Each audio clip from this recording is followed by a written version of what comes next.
नमस्कार। बहुत ही सुंदर सा प्यारा सा शेरा वाली के गाना लेके आ गई बन जा।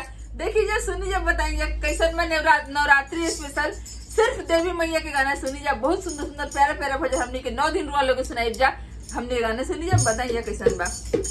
पवन उड़ा के ले गया रे मेरी माँ के चुनरिया, पवन उड़ा के ले गया रे मेरी माँ के चुनरिया। उड़ी उड़ी चुनरी अयोध्या में पहुँची, उड़ी उड़ी चुनरी अयोध्या में पहुँची।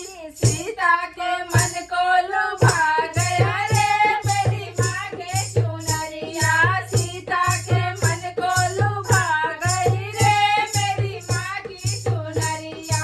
पवन उड़ा के ले गयो रे मेरी माँ की चुनरिया, पवन उड़ा के ले गयो रे मेरी माँ की चुनरिया।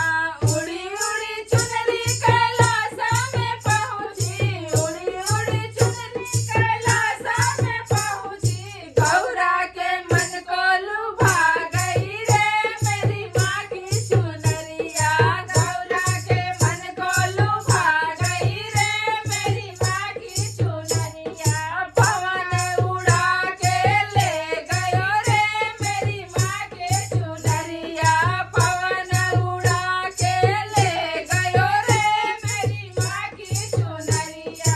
उड़ी उड़ी चुनरी गोकुल में पहुँची, उड़ी उड़ी चुनरी गोकुल में पहुँची।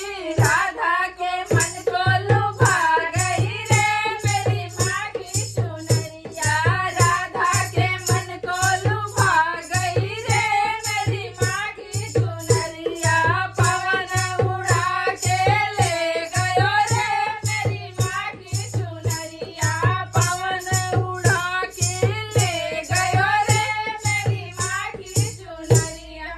धन्यवाद। तो ऐसे ही गीत सुने खातिर रोवा लोग के हमने के चैनल के सब्सक्राइब करे के पड़ी और बताए के पड़ी कि हमने के कैसन गावत नहीं जा, और हमने के वीडियो को लाइक करे के पड़ी, शेयर करे के पड़ी।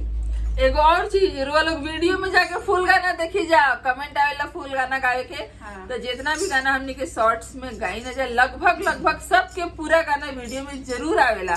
तो फुल गाना भी देखी जा। धन्यवाद। धन्यवाद।